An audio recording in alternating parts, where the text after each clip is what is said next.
नमस्कार, स्वागत है आपका जी बिजनेस में। मैं हूं दीपक डोभाल और आप देख रहे हैं आपकी खबर आपका फायदा।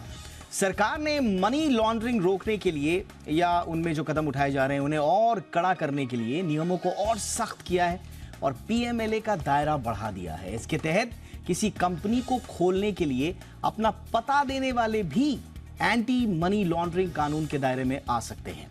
इससे पहले वित्त मंत्रालय ने 3 मई को भी एक नोटिफिकेशन जारी किया था। इसमें क्लाइंट के लिए वित्तीय सौदे करने वाले सीए, सीएस और कॉस्ट अकाउंटेंट्स के लिए नियम सख्त कर दिए गए थे। काफी चर्चा हुई इस नियम की। जी बिजनेस पर भी हमने एक पूरी सीरीज चलाई, इस पूरे इशू को समझाया आप लोगों को। और सरकार जैसे जैसे पीएमएलए का दायरा बढ़ा रही है वैसे वैसे ईज ऑफ डूइंग बिजनेस मुश्किल होता जा रहा है। ये आरोप सबसे ज्यादा लग रहा है।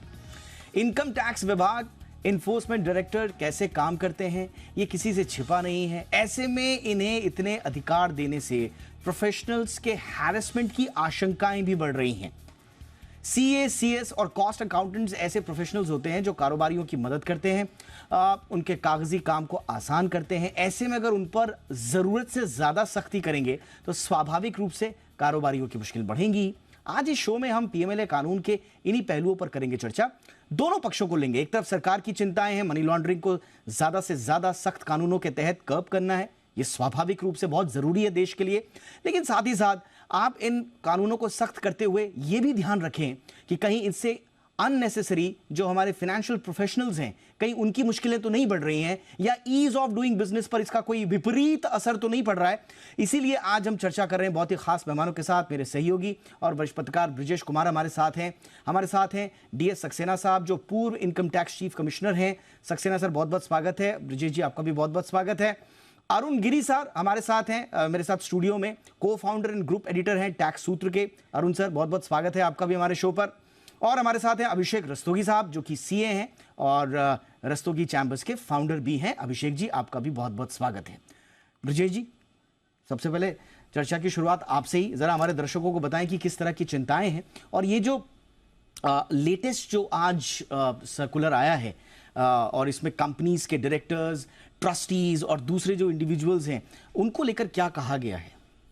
देखिए, आज ये जो कल का नोटिफिकेशन है जिस पर हम आज चर्चा कर रहे हैं, इसमें जो कहा गया है कि 3-4 चीज़ों के लिए जो है अगर कोई 3-4-5 चीज़ें कुल मिलाकर दायरे में आएंगी। उसमें से ये है कि अगर कोई फॉर्मेशन एजेंट है, यानी कोई कंपनी या किसी एलएलपी को बनाने में मदद करने वाला कोई एजेंट है जो इस तरह के काम करते हैं, तो ये एक्टिविटी भी पीएमएलए के दायरे में आएगी। दूसरी बात कही गई है कि ऐसा कोई भी व्यक्ति जो डायरेक्टर या तो हो या कंपनी सेक्रेटरी हो या डायरेक्टर या कंपनी सेक्रेटरी के लिए अरेंजमेंट कर रहा हो। अच्छा, अरेंजमेंट शब्द का भी को जोड़ने का मतलब ये हुआ, बहुत बार ऐसा देखने में आता है कि बोले कोई बात नहीं, चिंता मत कीजिए, मैं बाकी सब अरेंज कर दूंगा, कंपनी सेक्रेटरी भी अरेंज हो जाएगा, डायरेक्टर भी अपना, आपकी कंपनी खुल जाएगी। वो लोग भी इसके दायरे में आएंगे, चाहे वो कंपनी में डायरेक्टर हो या ना हो। बिल्कुल, अरेंज शब्द का इस्तेमाल किया। नहीं। हाँ। जो होंगे वो तो होंगे ही होंगे। जो उनको लेकर आ रहा होगा, अगर आम भाषा में कहें जो जुगाड़ कर रहा होगा डायरेक्टर या कंपनी सेक्रेटरी का, तो नोटिफिकेशन के हिसाब से वो भी दायरे में आएंगे। इसी तरह से जो लोग अपना पता दे रहे होंगे रजिस्टर्ड ऑफिस के लिए, करस्पॉन्डेंस के लिए, वो सारे लोग भी इसके दायरे में आएंगे। लेकिन यहाँ पर एक क्लैरिफिकेशन है, अगर कोई किराए पे दे रहा होगा, कोई लीज पे दे रहा होगा, सब लीज पे दे रहा होगा, तो वो इसके दायरे के बाहर है। मतलब मैं एक आम आदमी हूँ, मैंने किसी कंपनी को अपना मकान या अपनी प्रीमाइसेस किराए पे दी हुई है, मैं आऊंगा इसमें? नहीं आऊंगा। आप नहीं आओगे। मैं नहीं आऊंगा। आप किराए पे दे रहे हो, आपका एक एग्रीमेंट है, अरेंजमेंट है। हाँ। एग्रीमेंट है। हाँ। जिसके तहत बाकायदा और कंपनी टैक्स कट रहा है इनकम टैक्स एक्ट के तहत, तो वो इस दायरे के बाहर होगा। कंपनी मेरे को टीडीएस काट के जो है किराया दे रही है, मैं इनकम टैक्स फाइल कर रहा हूं, मैं बाहर, आप दायरे के बाहर होंगे। अच्छा, एक और बात जो कही गई है, और एक और जो इम्पोर्टेंट चीज इसमें कही गई है कि अगर कोई इसी तरह से, जैसे कंपनी सेक्रेटरी और डायरेक्टर की बात की थी, इसी तरह से अगर कोई ट्रस्टी है या कोई ऐसा व्यक्ति जो ट्रस्टी अरेंज कर रहा है, तो वो भी दायरे में इसके आएगा।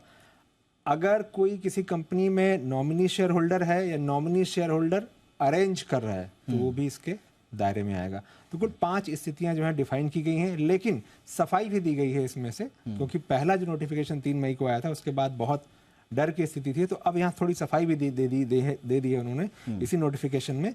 जैसे सीए, सीएस और कॉस्ट अकाउंटेंट और लॉयर के लिए ये कह दिया गया है कि अगर वो कंपनीज एक्ट के तहत डिक्लेरेशन देते हैं, डिक्लेरेशन तक है उनका रोल कि हाँ कंपनी बनाने में कंपनी कानून का पालन किया गया है, जो जैसा हो वहाँ तक रोल है, तो वो उन पर वो इस एक्टिविटी के दायरे में नहीं आएंगे जो पीएमएलए कानून के तहत आता है। अच्छा, लेकिन डर तो कम किया, लेकिन किसका कम हुआ? ये सीए, सीएस, कॉस्ट अकाउंटेंट्स का हुआ, लेकिन आज एक नया डर तो उनके लिए बना दिया ना, जो लोग कंपनी खोलना चाहते हैं, जो डायरेक्टर्स बनना चाहते हैं। अरुण सर, ये कुछ इस तरह का देख रहे हैं आप? क्योंकि आलोचना इस फैसले की इसी बात को लेकर शुरुआत में भी हुई और अब भी यही हो रही है कि आप एंटरप्रेन्योरशिप को बढ़ावा देना चाहते हैं, आप ज़्यादा से ज़्यादा कंपनीज खोलें, इंडिविजुअल्स को आप जो रोजगार पैदा करने वाले लोग बनाएं, और दूसरी तरफ आप कह रहे हैं कंपनी खोलेंगे तो यहां भी डंडा होगा, यहां से भी निगरानी होगी, वहां से भी निगरानी होगी। ऐसा तो नहीं लग रहा है इससे? 2-3 चीजें दीपक। हाँ। सबसे पहले तो ये जो लॉ है पीएमएलए ड्रैकोनियन है, ड्रैकोनियन मतलब एक बोलते हैं ना कि किसी के दिल में एक दहशत बना दे, वो ऐसा कानून है। और उसका एक रीजन है, वो ये है कि अगर आप पीएमएलए में अरेस्ट हो गए तो आपको बेल मिलना इनिशियली तो नामुमकिन है। जज को सेटिस्फैक्शन दिखाना पड़ेगा बेल के लिए, द स्पेशल कोर्ट पीएमएलए की मुझे लगता है केस है ही नहीं। जो कोई सेशन जज ऐसे कहे बहुत रेयर है, या मेडिकल ग्राउंड अगर कुछ रहे तो, बट मेनली बेल मिलना डिफिकल्ट है, नंबर 1। नंबर 2, आपने डायरेक्टर्स की बात की, मेरे ख्याल से जहाँ तक डायरेक्टर्स का सवाल है, कंपनी जो रन कर रहे हैं उनका सवाल है, उनको तो मालूम होता है कि जो पैसा आ रहा है वो प्रोसीड्स ऑफ क्राइम है या नहीं। पूरा पीएमएलए ये 3 वर्ड्स पे है खेल। अच्छा। गिल्टी नहीं guilty, proceeds of crime, crime का प्रोसीड्स है या नहीं, तभी तो मनी लॉन्ड्रिंग होगा। और मेरे से बहुत ज़्यादा एक्सपर्ट्स यहाँ हैं, बट नंबर 2 ये है कि प्रोसीड्स ऑफ क्राइम है या नहीं। नंबर 3, इसीलिए चार्टर्ड अकाउंटेंट्स, कंपनी सेक्रेटरी, मेरे ख्याल से उन पे वो तलवार टांगती हुई तलवार ज़्यादा है, खतरा उन पे ज़्यादा है, क्योंकि डायरेक्टर्स को तो फिर भी मालूम है कि कैसी कंपनी है, क्या है, हम ही चला रहे हैं, क्या कर रहे हैं। बट जहाँ तक चार्टर्ड अकाउंट्स और कंपनी सेक्रेटरी का सवाल है, जब वो एडवाइस कर रहे हैं, जब किसी क्लाइंट का पैसा मैनेज कर रहे हैं, कोई उनको स्ट्रक्चरिंग में हेल्प कर रहे हैं, एडवाइस में हेल्प कर रहे हैं, आज ही रेड हुई है एनफोर्समेंट डायरेक्टरेट की बिग 4 फर्म पे।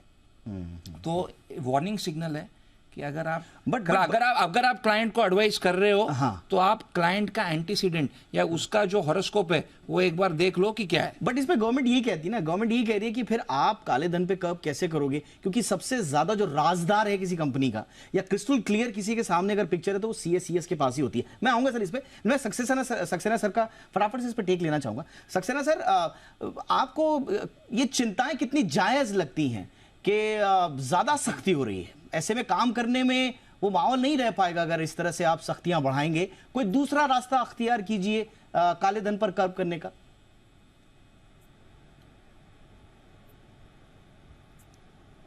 आपकी जो शंका है ये बहुत जायज़ है, लेकिन अगर आप दूसरी ओर देखिए तो जैसे शेल कंपनीज हैं, अब एक 10 बाई 10 के कमरे से 100 कंपनियां चलती हैं। अब वो कंपनियां किसी ने बनवाई हैं, वो अपने आप तो बनी नहीं हैं, किन्हीं ने मतलब कुछ सलाह देकर कि आप ऐसा करिए, उनके फॉर्मेशन में हेल्प किया है। तो इसमें जो है बहुत बार जो लोग इन ऐसी चीज़ें करवाते हैं उनको पता भी रहता है कि वो क्या कर रहे हैं, तो शायद सरकार ने ये देखकर ऐसा किया है। और अगर आप फॉरेन में देखिए तो फॉरेन में जहाँ पे लॉज हम लोगों से फ़र्क हैं, वो लोग ट्रस्ट बनाते हैं, और ट्रस्ट में कुछ ऐसे ही लोग होते हैं सीए या अकाउंटेंट्स या वो जो लोगों को रिप्रेजेंट करते हैं। तो बहुत मुश्किल होता है पता लगाना कि ये किस आदमी का पैसा है, क्यों लगाया गया, कहाँ लगाया गया। ये जो पनामा पेपर और जो ढेर सारे पेपर जो सामने आए हैं, इसमें ऐसी ही जो हैं वो कंपनियां और ट्रस्ट वगैरह पाए गए हैं जो कि टोटली ओपेक हैं, जिनके थ्रू आप देख नहीं सकते हैं।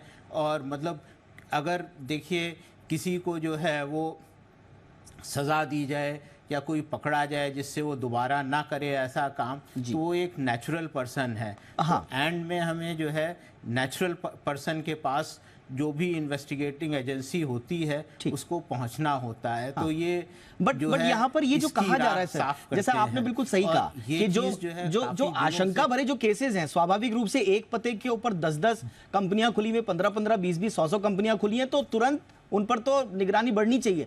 पर हम मैसेजिंग की बात कर रहे हैं, इसमें ऐसा तो नहीं लिखा हुआ है कि सिर्फ वही कंपनियां जो एक एड्रेस पे 10 से ज्यादा कंपनियां रजिस्टर्ड होंगी या तो उनके लिए आप इंडिविजुअल ले आइए। ये आपने सबको एक साथ एक कानून के दायरे में लाने की कोशिश की। इससे क्या हुआ कि डर सा, एक शंकाएं व्याप्त हो गई हैं और उससे मैसेजिंग शायद उतनी कंफर्टेबल नहीं जा रही है। मैं आऊंगा सर इस पे भी, लेकिन फटाफट से अभिषेक जी का एक ओपनिंग रिमार्क ले लेते हैं। अभिषेक जी, आपका क्या टेक है इस पे, जो शंकाएं हैं, और क्या ये जो फैसला लिया गया है ये सही है? देखिए, इस फैसले के पीछे क्या रीजन है हमें उसमें भी जाना चाहिए। अच्छा, आज इंडिया का असेसमेंट हो रहा है फाइनेंशियल एक्शन टास्क फोर्स के लिए, and financial action task force एक global money laundering and terrorist financing watchdog है। अब अगर इंडिया का असेसमेंट इसमें होना है तो ये इंपॉर्टेंट है, ये बहुत आवश्यक है कि देश में कुछ ऐसे प्रोफेशंस जो कि मनी लॉन्ड्रिंग बिजनेस से रिलेटेड हो सकते हैं, उन पर एक डिटरेंस क्रिएट किया जाए। और हमने ये पास्ट में भी देखा है कि जब ये डिटरेंस क्रिएट होता है या जुडिशियल रिव्यू किसी चीज का संभव है, मैं अरुण जी से बहुत सहमत हूं इस चीज पर कि अगर मनी लॉन्ड्रिंग में कोई आएगा तो उसको इनिशियल लेवल पर बेल मिलना बहुत मुश्किल हो जाएगा।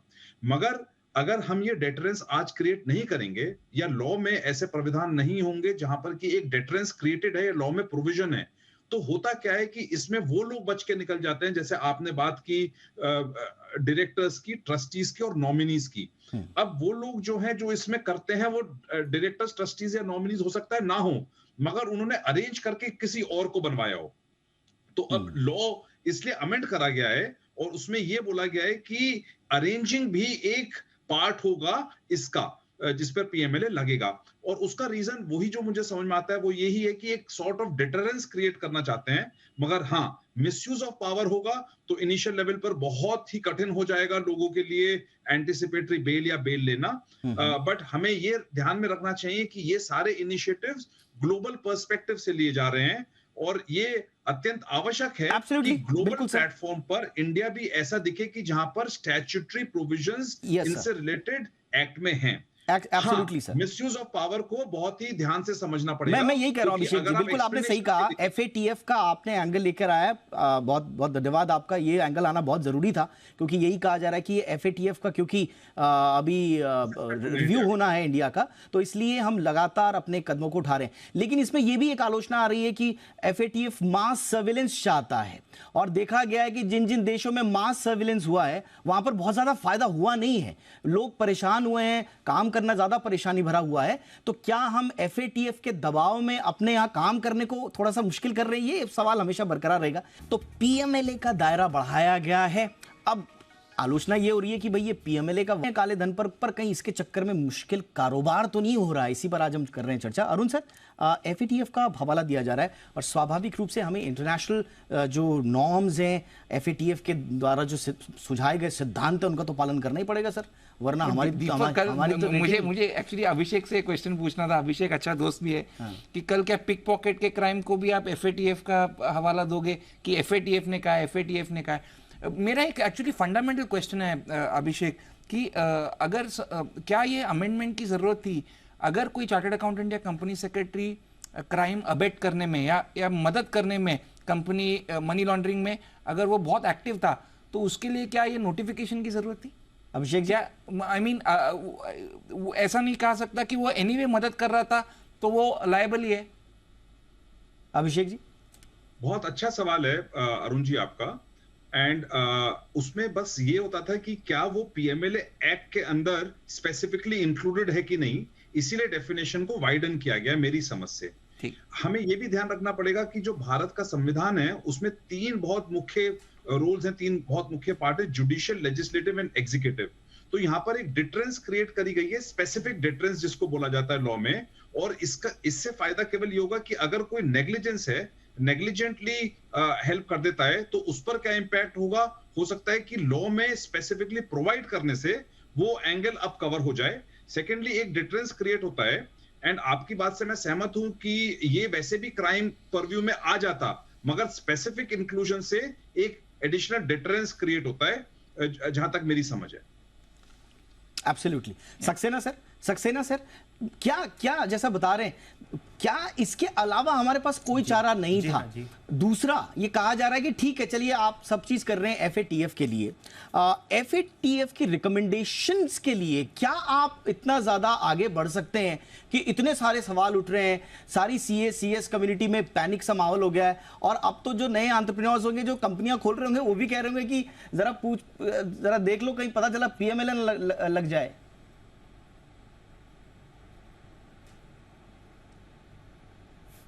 ये तो बहुत अनफॉर्चुनेट होगा अगर बिजनेस इससे अफेक्ट होता है, क्योंकि जो बिजनेसमैन होता है उसको तो बहुत कम समझ होती है ऐसी चीज़ों की, और अगर वो ऐसी चीज़ों में अपना समय गंवाएगा तो बिजनेस कब करेगा। तो इसके ऑल्टरनेटिवली जो है वो अगर ये एक थोड़ा सा हैम हैंडेड अप्रोच मैं कहूँगा, जो समझ लीजिए कि आप एक हैमर लेकर एक मक्खी को मारने जा रहे हैं, इस तरह की चीज़ है। अगर इसको थोड़ा फाइन ढंग से किया जाता तो शायद ज़्यादा बेहतर रहता, क्योंकि जो मतलब मेरे मित्र हैं इन्होंने अभी आपको ये नहीं बताया है कि जो 3 मई को और जो 7 मार्च को जो अमेंडमेंट किए गए हैं वो भी काफ़ी घातक हैं, क्योंकि जो 3 मई को अमेंडमेंट किया गया है उसमें CACS वगैरह को जो है रिपोर्टिंग एंटिटी बना दिया है, तो इन्हें अपने क्लाइंट की जो कॉन्फिडेंशियल डिटेल्स हैं वो भी दर्पण पोर्टल पे डालनी पड़ेगी। और मार्च में जो किया गया है उसमें सब बेनिफिशियल ओनर और रिपोर्टिंग वगैरह का बहुत दायरा बढ़ा दिया गया है। तो PMLA जो है अब इसमें इम्प्लीमेंटेशन तो आसान हो जाएगा, लेकिन शायद इसमें जो है थोड़ा जो CACS या जो प्रोफेशनल्स की कम्युनिटी है इसको थोड़ा दिक्कत होगी, और बहुत ही इन्हें विजिलेंट रहना पड़ेगा कि क्या हम जो हैं किसी ऐसे जने का काम नहीं कर रहे हैं जिससे हम दिक्कत में आए। और जो होशियार लोग होंगे वो हो सकता है अपना काम 2-3 पार्ट्स में बांट दें, एक CA को दिया, दूसरा दूसरे को, तीसरा तीसरे को, जिससे कि समझ में ना आए कि ये क्या हो रहा है। तो कई तरह की संभावनाएं हैं, अब देखना है कि इसका इम्प्लीमेंटेशन कैसे होता है। अगर अब इतने प्रोविजंस के बाद भी अगर इसे अच्छे से इम्प्लीमेंट करेंगे तो ऑनेस्ट लोगों को दिक्कत नहीं होगी और डिसऑनेस्ट लोग पकड़े जाएंगे। नहीं, हम एक ही बात दीपक सक्सेना साहब, कौन डिसाइड करेगा कि ऑनेस्ट कौन है और डिसऑनेस्ट कौन है? तब तक तो वो जेल में 2 साल बिता दिया होगा, वो चार्टर्ड अकाउंटेंट कंपनी सेक्रेटरी ने, बेल नहीं मिलेगा, प्रोफेशनल प्रैक्टिस रूइन हो जाएगी। और सुप्रीम कोर्ट का जजमेंट है 30 साल पहले एक डिसिप्लिनरी मैटर में, जहां कहा था सुप्रीम कोर्ट ने कि एक प्रोफेशनल के लिए जो अपनी इज्जत है, रेपुटेशन है, अगर वो गई तो it is like a death sentence, मतलब फांसी देने लायक है। तो फिर रेप्यूटेशन इंपॉर्टेंट है।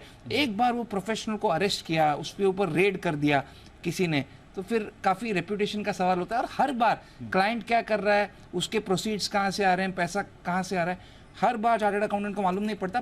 पर शायद ये कैसे इम्प्लीमेंट होता है वो देखना चाहिए, क्योंकि यहाँ वो कह रहे हैं कि अगर आपने क्लाइंट के लिए पैसा मैनेज किया, तो अगर कोई चार्टर्ड अकाउंटेंट ये रिस्क ले रहा है और अपने क्लाइंट के लिए पैसा मैनेज कर रहा है तो फिर डेफिनेटली बहुत ही केयरफुल होना चाहिए। नहीं, बट अरुण सर देखिए, सरकार की चिंता तो बिल्कुल भी एकदम नाजायज है, ऐसा भी नहीं हो सकता। ये अंदर खाने सब जानते हैं कि जितने उल्टे काम होते हैं, जितने 2 नंबर के धंधे होते हैं, CACS को सब पता होता है कि कैसे हो रहा है, कहाँ से हो रहा है। मुझे नहीं लगता दीपक, ये नहीं, मुझे नहीं लगता। अगर ऐसा होता तो हर मैटर में वो CA को भी पकड़ते थे। प्राइमरीली फाइनेंशियल स्टेटमेंट्स बनाने का जो रिस्पॉन्सिबिलिटी है वो कंपनी का है। चार्टर्ड अकाउंटेंट पोस्टमार्टम करता है। अच्छा, ऑडिटर है, वो पोस्टमार्टम करता है। जहां भी आपको लगता है, मेरे ख्याल से PMLA ये जो अमेंडमेंट है बहुत ही ज़्यादा इंपॉर्टेंट इसलिए है कि चार्टर्ड अकाउंटेंट को अभी एक स्ट्रक्चर जब हम कंपनी बनाते हैं, स्ट्रक्चर करते हैं, केमन आइलैंड में बनाते हैं, फिर और एक स्ट्रक्चर दुबई में रहता है, फिर और एक स्ट्रक्चर ब्रिटिश वर्जिन आइलैंड में रहता है। अभी आप ये सब जब स्ट्रक्चर्स बनाएंगे तो ध्यान रखना चाहिए, कल इन्फोर्समेंट डायरेक्टरेट आके आपको वो एडवाइस का कॉपी मांगेगा। और जहां तक मैं सुन रहा हूं, आज जैसे रेड हुआ है एक बिग 4 फर्म पे IL&FS को लेके, आप कह रहे हैं तो बहुत ही केयरफुल, आप कह रहे हैं कि CACS कोई क्राइम करने के लिए ये कोई क्राइम करने की जरूरत नहीं। अगर आपने एडवाइस दिया, एक सिंपल एग्जांपल देता हूं, अगर आपने एडवाइस किया, और अभिषेक मुझे करेक्ट करें अगर गलत है तो, अगर आपने एडवाइस किया और वो एडवाइस को लेके अगर कंपनी ने क्राइम किया तो चार्टर्ड अकाउंटेंट का क्या होगा ये मालूम नहीं। हाँ, यानी कि आप कह रहे हैं कि हमने स्ट्रक्चर बनाया। CACS कोई क्राइम करने के लिए एडवाइस नहीं करता है, वो ये कहता है कि आप सही कानून के दायरे में लाकर दायरे में कैसे कारोबार करें, और ये बिल्कुल CACS करते हैं। एडवाइस कंपनी कैसे यूज करती है वो हर बार चार्टर्ड अकाउंटेंट के दायरे में नहीं रहता। इसीलिए CACS या बाकी जो एंटिटीज को अभिषेक कुछ गलत तो नहीं कहा मैंने, कोशिश की गई है। मैं आपकी बात से बिल्कुल सहमत हूं। अरुण जी का कंसर्न बिल्कुल जेन्युइन है कि अगर वो CA एडवाइस देता है और उस एडवाइस के बेसिस पर फॉर्मेशन ऑफ द कंपनी होती है तो क्या उसके दायरे में, PMLA के दायरे में आएगा। मैं केवल एक छोटे से एग्जांपल से 30 सेकंड में समझाऊंगा कि PMLA एक्चुअली है क्या। और जब हम सुप्रीम कोर्ट में ये आर्ग्यू कर रहे थे इसके डीक्रिमिनलाइजेशन के लिए, तो हमने यही एग्जांपल सुप्रीम कोर्ट को दिया था कि अगर A B का मर्डर करता है और वो प्रेडिकेट ऑफेंस है PMLA में, तो PMLA नहीं लगेगा क्योंकि वो IPC का ऑफेंस है। अगर A B का मर्डर करता है पैसे के लिए तो भी PMLA नहीं लगेगा। थर्ड सिचुएशन में PMLA लगेगा जब A B का मर्डर करता है, मनी इन्वॉल्व है और वो मनी लॉन्ड्रिंग में इन्वॉल्व है। सो तीनों condition, predicate offence, involving of money and that this is used for abuse और फॉर मनी लॉन्ड्रिंग, जब तीनों एलिमेंट आते हैं तो उसी पर PMLA लगना चाहिए। अब ये उचित क्वेश्चन है जो रेज कर रहे हैं सारे लोग अभी आज। तो अभिषेक जी आप नटशेल में यही बता दीजिए, क्या सरकार को एक बार थोड़ा सा पुनर्विचार करना चाहिए इस दायरे पर या नहीं? देखिए, आई थिंक एग्जीक्यूटिव एक्शन जो लेना है उसके भी सर्कुलर होना चाहिए, उसके लिए भी इंस्ट्रक्शंस होनी चाहिए जिससे इस पावर का मिसयूज ना हो। और हमने GST लॉ में और कुछ और लॉ में ऐसा देखा है कि कहीं जल्दबाजी में मिसयूज ऑफ पावर हो जाती है। और हमारे एक पार्टिसिपेंट ने बताया कि 30 साल पहले, अरुण जी ने बताया कि 30 साल पहले एक डिसीजन आया था जिसमें सुप्रीम कोर्ट ने बोला कि प्रोफेशनल के लिए रेपुटेशन बहुत इंपॉर्टेंट है। तो इस सिचुएशन में अगर किसी भी पावर का मिसयूज होता है और कोई भी एक भी जेन्युइन प्रोफेशनल को उससे प्रोफेशनल डैमेज होता है या उसकी रेपुटेशनल डैमेज होती है, तो वो बहुत बड़ा नुकसान होगा, उस प्रोफेशनल की लाइफ पर बहुत बड़ा इंपैक्ट होगा। एब्सोल्युटली। और काफी केसेस में दीपक जस्ट ऐड करना चाहता हूं, जो अभिषेक और सक्सेना साहब ने कहा कि काफी केसेस में ऑलरेडी CA अरेस्ट हो रहे हैं। अगर मुझे याद है तो फॉर एग्जांपल जब भुजबल साहब को अरेस्ट किया था महाराष्ट्र सदन मैटर में, CA को अरेस्ट किया था। अभी आप बहुत से केसेस देखिए CAs अरेस्ट हो ही रहे हैं, ऐसा नहीं है कि नहीं हो रहे हैं। एब्सोल्युटली। जो हमारे फाइनेंशियल प्रोफेशनल्स हैं उन पर अननेसेसरी आप कानूनों का डंडा चलाकर उनके लिए काम कारोबार करना मुश्किल कर देंगे तो फिर अर्थव्यवस्था आगे कैसे बढ़ेगी, एक बहुत बड़ा सवाल है, बड़ा जेन्युइन सवाल है। अब देखते हैं कि सरकार इन सवालों का जवाब कैसे देती है। फटाफट से जो जी बिजनेस के 4 सवाल हैं वो मैं आपके सामने एक बार फिर से रिपीट कर दूं कि PMLA की जो सख्ती है क्या उससे वाकई में मुश्किल हो जाएगा कारोबार। नंबर 1 सवाल हमारा, क्या कारोबारियों को मदद करने वालों को भी आप जेल में भेज देंगे, सजा दे देंगे, और अगर ऐसा करेंगे तो फिर अर्थव्यवस्था कैसे आगे बढ़ेगी? दूसरा सवाल। तीसरा सवाल, प्रोफेशनल्स तंग नहीं किए जाएंगे, इस बात की क्या गारंटी है, कोई क्लैरिफिकेशन है या नहीं, ये भी एक बहुत बड़ा सवाल। और ओवरऑल जो चौथा सवाल, जो सारे सवालों को समेटता हुआ, इस फैसले से ईज ऑफ डूइंग पर क्या कोई खराब असर पड़ेगा, और अगर पड़ रहा है तो सरकार को एक बार कम से कम क्लैरिफिकेशन तो इस पर देना चाहिए। बहुत बहुत शुक्रिया आप सबका, आपने वक्त निकाला। Arun sir thank you so much sir, Saxena sir बहुत बहुत शुक्रिया, अभिषेक सर आपका भी बहुत बहुत शुक्रिया, ब्रिजेश जी आपका भी शुक्रिया। आपकी खबर आपका फायदा में इतना ही, इजाजत दीजिए, नमस्कार।